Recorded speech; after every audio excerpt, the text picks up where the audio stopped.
Got some basic icons on here. You got your home screen right here, home button right here. You can touch that, it takes you to your home screen. Right next to that's the keyboard. That will bring up the on-screen keyboard. And next to that you've got your signal strength. Over here we've got a little picture of an envelope that's telling you you've got some new messages. Sometimes on your screen you will see a exclamation point there. That's telling you that you have an alert that needs to be cleared. All you would do is just touch the exclamation point. The alert will come on your screen. You press clear. Exclamation point will go away and the alert will go away. Generally you get an alert every time you log in and you get a log update. So your logs have updated. That's just an alert telling you that that has occurred. You can just clear the screen and get rid of the exclamation point. Applications that are available right now are brightened up: messaging, driver login, navigation, event reporting, performance monitoring. All of those applications are available without being logged in. You can press the arrow button and it takes you to the next set of applications that are available. To open an application, all you do is just touch one of the applications. Messaging is always available. You don't have to be logged in to do messaging. To open it, you just touch the application and up comes all of your messages. The messages are newest at the top, oldest messages, or the newest messages at the top, and they go down the list like that. Dispatch messages, you can always tell them because they have the order number. You get a load header with every trip, and you get one message for every stop. Every dispatch message has to be replied to. To reply to a dispatch message, the first one you're going to reply to is the load header. Open the message up. It's pretty tough to see that, but basically you just hit the reply button. Because it's a dispatch message, you have to hit the reply button twice. Touch the reply button the second time and you'll get your input box. Anytime you see a red box, that's a required field. You have to have something in that field before you can send a message. You can't see that that's a red box, but where it says unknown, that is a red box around there. You would type in your trailer number. To do that, you would have to bring up your keyboard. So you touch the keyboard, touch in your trailer number, and then you're going to want to delete the items back there.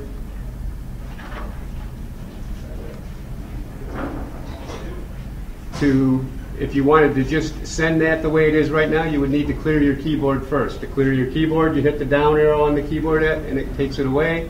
Then you would hit your send button. That would send that message. I'm not going to send it because this isn't really a planned load for this.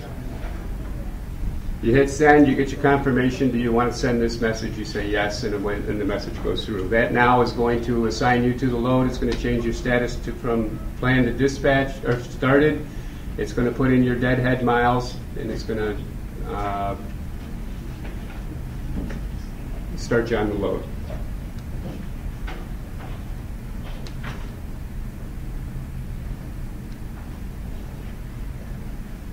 Stop messages are where you're going to see all of your detail information. Tells you that it's a pickup. Reply to this message when you start your deadhead and when you're ready to leave the stop. All your detail information is on the stop message. Company's name, address, city, state, phone number, zip code, 2 appointment times. If the appointment times are the same, that is your appointment time. If they're different, that's your window of opportunity. And then any special instructions, reference numbers.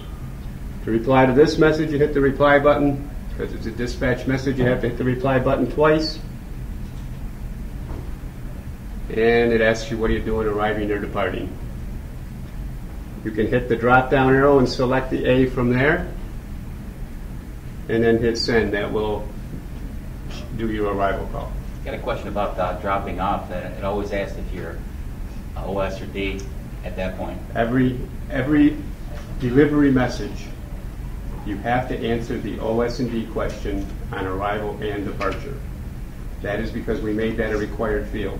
Okay. Because it's one message that you're replying to, you have to reply to that. You have to answer that question on both the arrival and departure. So upon arrival, you're never going to have an OS and D on your arrival. So but it's a requirement. It's a requirement to answer the message because it's the same message you're replying to. Okay. So you're never going to have OS&D, but you have to answer the question. So you're going to do A for arriving and no for OS&D. Okay. You're basically going to just hit your A. No, it is not in this message. It's on the next one. You tab down 3 times, type an N, and hit send. And that's the biggest hassle about the delivery messages is now you have to answer that arrival call or OS&D question on arrival calls as well. Okay. We had to do that in order to make the question get answered. If it wasn't getting answered, orders were getting completed, claims were coming in 2 weeks later, and it's already been invoiced. Right. So, Right.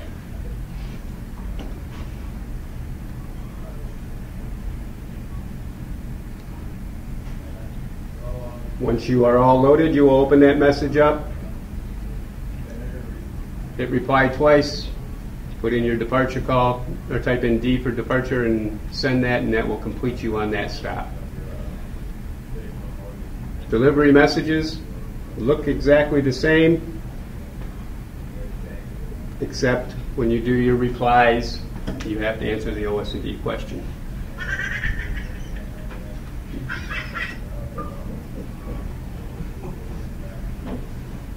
Here it asks if you're arriving or departing, you have to hit your A.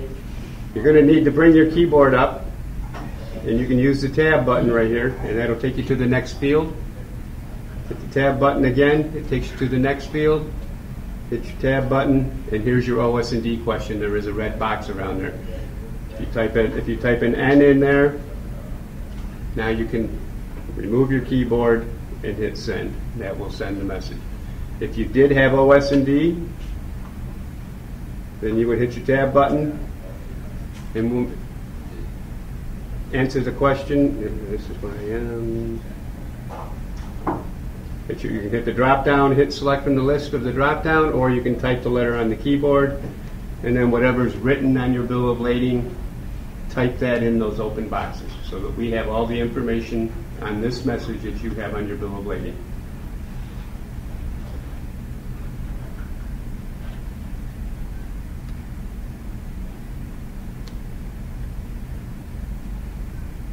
That's all there is to dispatch messages. When you reply to just a standard text message, it's going to go to your dispatcher. You don't have the opportunity to select who you're going to send a message to. If someone else like Ron or John sends you a message and you reply to that, it's still going to go to your dispatcher. Your dispatcher will forward that message to Ron or John, whoever sent it to you. That's their responsibility to forward the message to who it needs to go to.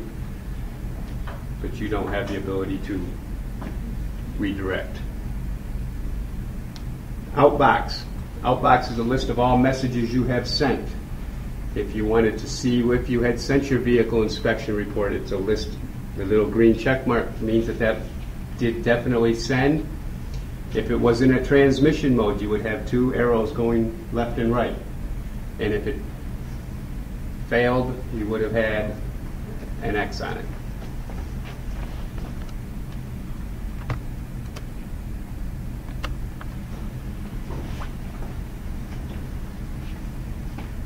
If you wanted to delete all your outbox, all you do is touch the delete all button. It clears all those messages out of there. Compose tab. Compose is where you go in to create a message. Touch the Compose tab, hit the freeform button. That will open up a blank canvas for you to send to your dispatcher. Open up the keyboard, type your message, remove your keyboard, hit send, and away it goes.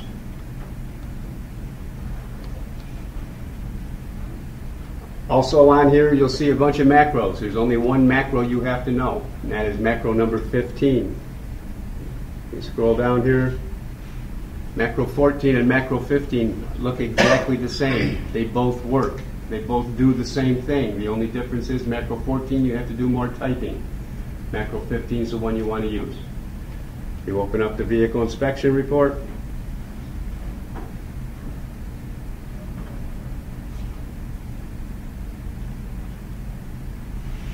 And it comes up and asks for your driver name. You can type your whole name in, or you can type your driver code in. Either one works, but something has to be in there. Hit your tab, blow up your keyboard, you'll type something in the box, hit your tab button, and then it comes down to trailer number. It's not a required field, but you put your trailer number in, hit your tab button, and it goes hub miles. You put in there reading if you have one, and then you've got, did you have any tractor defects? No. Tab, trailer defects? No. If you answered both those questions, no. That is your vehicle inspection report.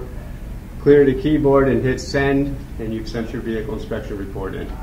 If you answered either one of these questions yes, then you go tab and you have to go down to your defect and find the one you want and put an X in the box. And you're tabbing through, put an X in the box.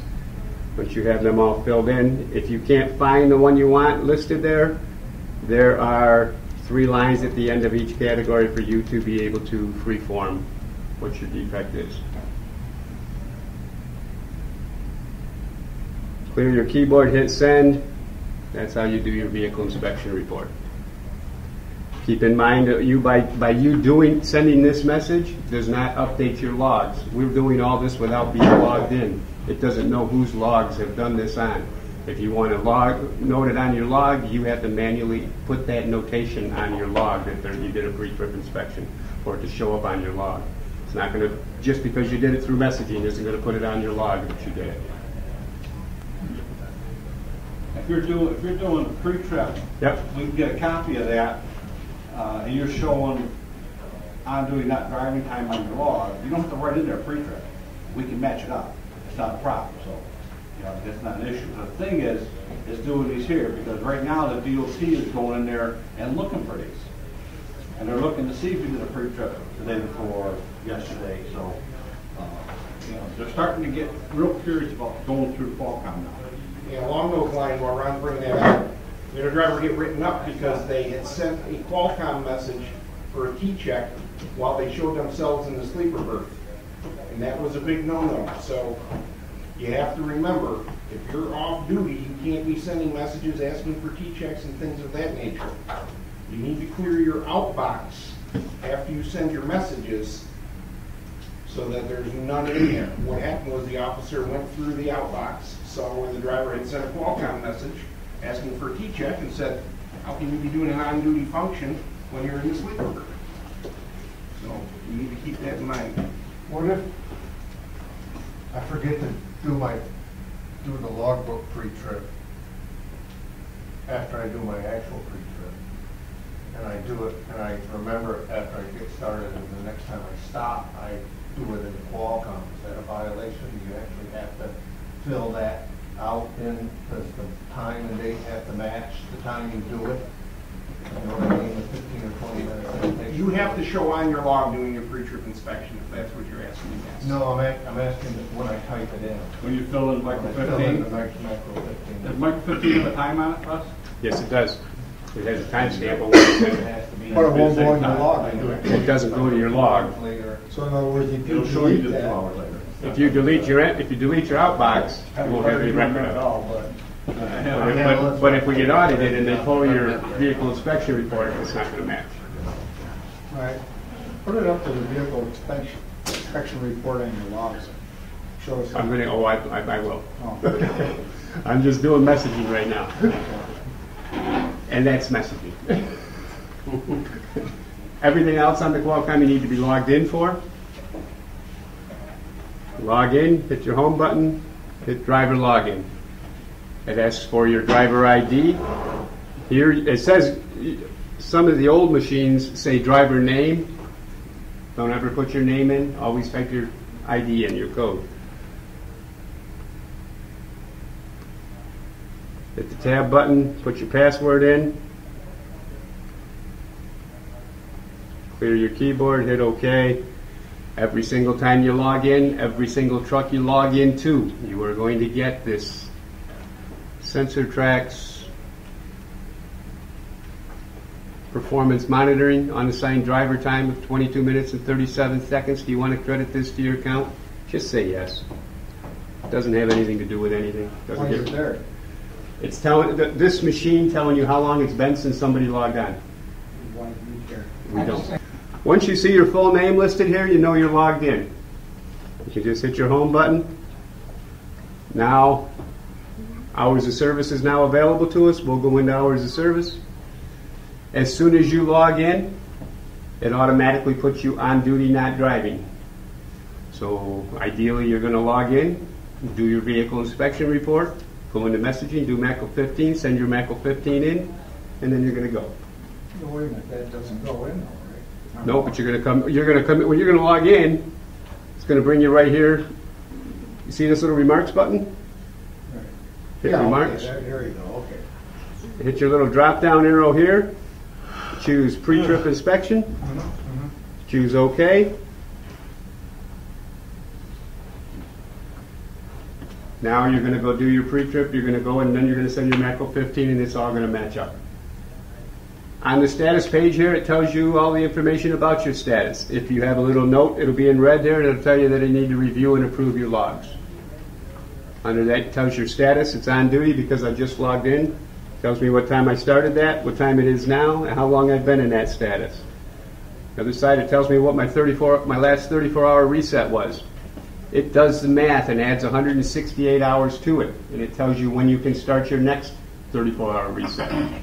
If you intend to start your 34-hour reset before 7 p.m. on the 12th, and you want that 34-hour reset to register, you have to reject your previous 34-hour reset.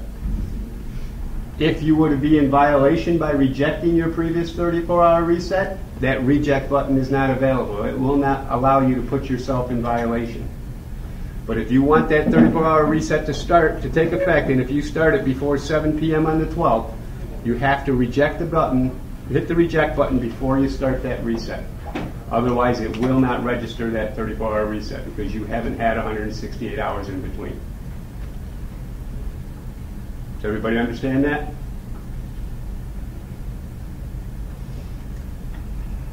Below that, it tells you how many hours you're going to pick up at midnight in case you are running tight on your 70.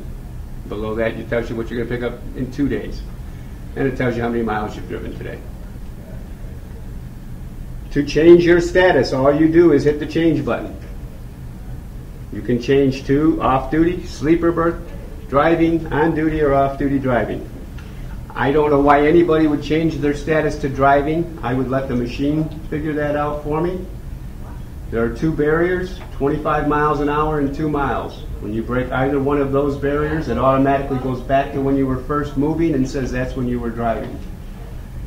If you don't break those barriers, it keeps you in the status you're in. We do the 25 miles an hour. I got guys tell me, I didn't go over 25 miles, right at 25. Not every speedometer is accurate. If it's 1 mile off, you're going to go over and kick it in, okay? 20, 22 mile an hour, you know, you got to be careful because 1 minute, 1 mile will throw it off. And it only has to be for a second that you hit that level. It goes back to when you were first moving and records all of that time as drive time. I have a question that maybe you can answer. Has it ever been an issue if I leave the truck stop and the on-ramp is, say, a mile away or a mile and a half away, it's going to say in the, when you go on duty, when I was off duty, I was 1.6 miles south-southwest of blank. And when I hit that off-ramp and it goes on duty, now I'm 2.5 miles from south-southwest of. Has that ever been an issue? I don't think that would be an issue. If they go into the remarks section, They would be really Ray, looking. once it puts you on the driving, it goes back retroactive from the minute you left the truck stop. So you're not going to have it. You're talking about the gap between when you leave the truck stop and when you register on the on-ramp. Once you register on the on-ramp, it'll go back to when you left the truck stop. What if I stop at, pull off on the on-ramp 5 and minutes. save that 2 minutes? You have If I to- you want have- to start it exactly. You have to be stopped for 5 minutes before the machine to recognize you're stopped. So if you drive from the truck stop to the ramp and you kept it under 25 miles an hour and it took you, and it was less than 2 miles, as soon as you break that barrier, it's still going to go back to when you were first moving. If you stop on that ramp and wait 5 minutes, now you can start, and it will start you from that point. So will that put him in violation then? Moving up from that last point to there? because it'll record where he stopped at the truck stop, right? The mileage, and then if he goes to less than 2 miles what's at he 20 doing miles after? an hour, and he stops for 5 minutes, it shows him. I've done that a few times and it's never put me in violation. It won't put you in violation. But it will show that the set point. It goes back to when you first started moving, that's why. So you're not gaining that extra 3 or 4 minutes at all. It goes back and sets itself back. Even though you think it didn't, when you change that status, it automatically shows on your screen, is that your status? When you go back and look at it later, that 2 or 3 minutes that it took you to get there is added to that. Interesting. Yeah, so if you're behind an accident, just say, and it's only a couple miles, we'll just hypothetically, and you are stopped and you hit it into off-duty to try to save a little bit of time, you really won't, not saving any time by the time you start rolling? Unless you're stopped for 5 minutes. 5 minutes, okay. You have to be stopped completely for 5 minutes, not inching. Right. I mean, Right. an inch is moving. Yeah, right. You have to be totally stopped for 5 minutes. Okay. Now your clock starts over again. I see. All right, well. So you tell everybody behind you, I got it. Yeah, I've been doing, if I've been, out in California especially, it always happens. Right. I stop for a minute, I'll grab the thing and go to off-duty and try to save a few minutes, but I really wasn't saving. I'm not gonna bother with it. All right, glad I know that. When you change your status, all you do is select the status you're changing to. You can hit OK. You can also add remarks here. Whatever you wanted to do. You hit OK, and that changes your status and adds that remark. You can add a remark without changing your status. You could just do that by it's on the status page here, hit remarks. And I can say, okay, I also wanted to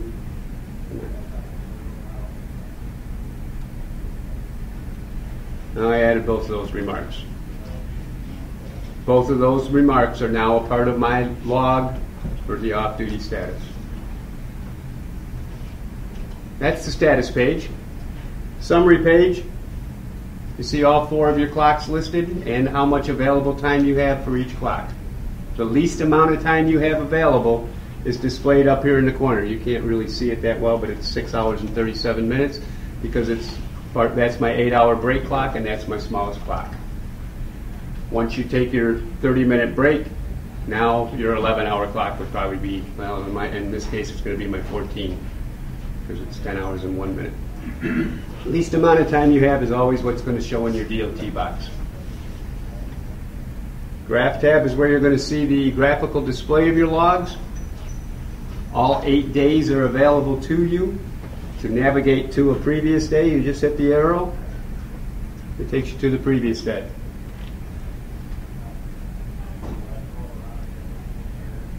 Day log, where you're going to have all the listings of all the statuses that you've had on a particular day. You navigate the same way with the arrows. Your status, what time you started it, how long you were in that status, and where you were when you started that status. If I added notes to a status, the remarks button is available. I can touch the remarks and both of my flags are going to show up as well. If I did not add remarks, the remarks is grayed out. I can't see it because I didn't add anything to that segment of time. The 8-day tab is where you're going to have all your days summarized and totaled up for you. Date, mileage, driving time, and on-duty time. Here is where you could fax your logs to a DOT officer. You come into the 8-day tab, you hit fax email. Keep in mind it has a field for email, but that does not work. You can only use the fax button. So you type in the fax number, you type in whose attention you want it sent to, and you hit request. It will fax it to any valid fax number. Most of the officers have e-fax accounts, so it turns it into sending it to an email to their cruiser anyway. The email function on here doesn't work because we do not have the data package. So the only thing that works is the fax number. Who faxes it? Qual Comm? Qual Comm does. Why would you do that? If an officer asks you for a copy of your logs, Oh, he wouldn't go in and look for it himself? He could go in and look at them, but he may ask you for a copy of them. You just come into the 8-day tab, hit fax request, put his fax number in and send it, and he'll get a copy of your 8 days right now. Doesn't he have to send it to himself if he wants it? Do we have to do it? They always, in my case, You're responsible for providing your logs to them, so. They'll type his number in Well, I did through the Qual Comm.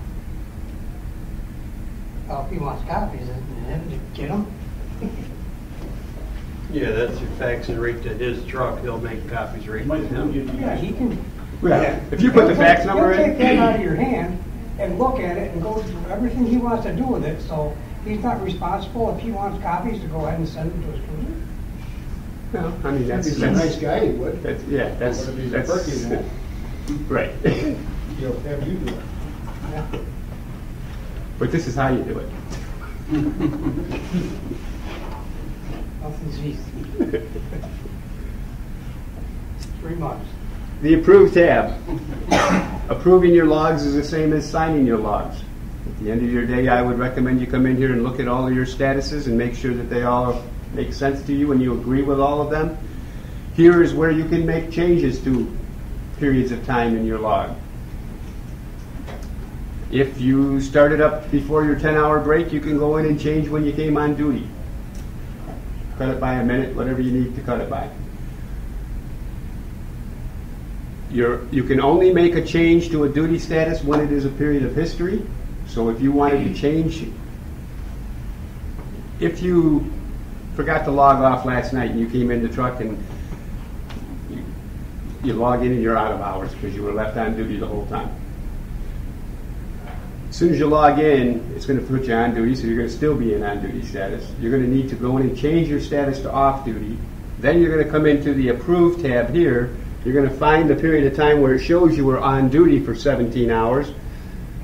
You're going to hit the Edit button, and you're going to hit the drop-down button where it says On. You're going to choose Off, and you're going to choose OK. It's going to say, why are you changing your log? And you're just going to type Off.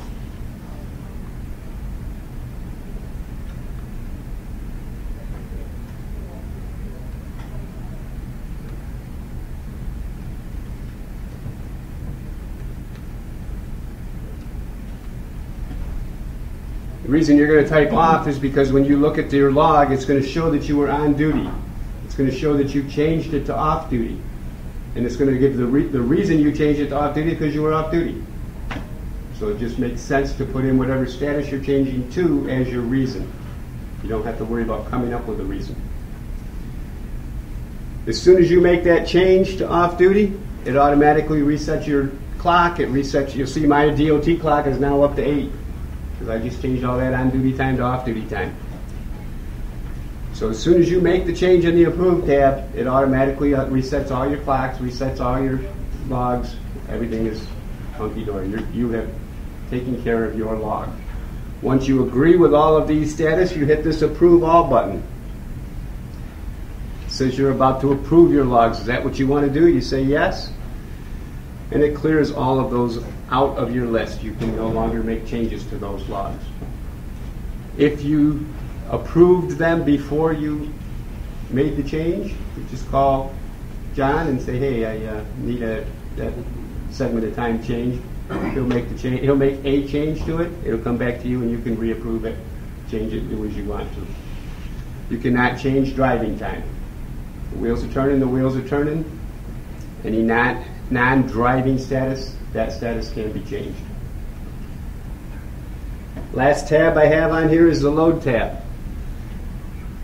Because your dispatch messages are sent to you in messaging, you don't need to be logged in for that.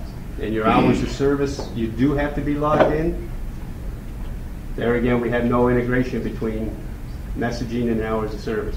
When you receive a dispatch, I would come into your hours of service, come into the Load tab and add that load right away, so you aren't forgetting to put that load in. When you get a new load, you just touch the New Load button. Whatever trip number, you got to put your keyboard up, whatever trip number was on that, just type that trip number in. It's starting today, and I'm going to say it's finishing tomorrow. So now this load is going to be a part of both days' logs. I won't have a bill of lading right now, so I won't type anything in there, but I do know what trailer, I think I know what trailer number I'm going to have. I'll put that in, hit my hair, hit that OK on that. That now adds that load to my logs, and it's going to show up for both days because it's a part of each day. Now, the bill of lading number is what goes on the bottom of the log on the left-hand side of it. That's the manifest number. You gotta have something in that field, so if you wanted to put the load number in that Yep. field again, that's fine, but don't get caught without something in that field that says commodity or manifest number or bill of lading number. You need to put something in there, so just put the trip number in there again, this way you're clear, because they've been checking that, and they're writing guys up for form and manner for that reason. They're not completing the log.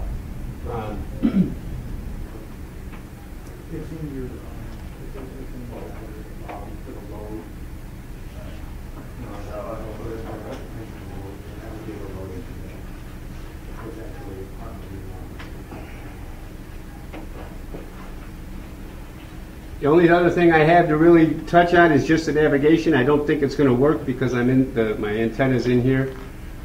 The navigation for these smaller units is a different navigation than the navigation for the 100s. The navigation for the 100s is a Telogis, and this is ALK's Copilot.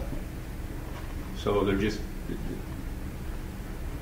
they do the same things, it's just a little different functionality-wise. And I'm not sure if this is going to connect or not. If you have an MCP50 and you don't have navigation, let Ron or John know, we can get it hooked up right away. Yeah, it's What about the old system? You know, we changing over the trucks to the new system? as they need to be replaced, they will be replaced with these newer units What has needed? when they break.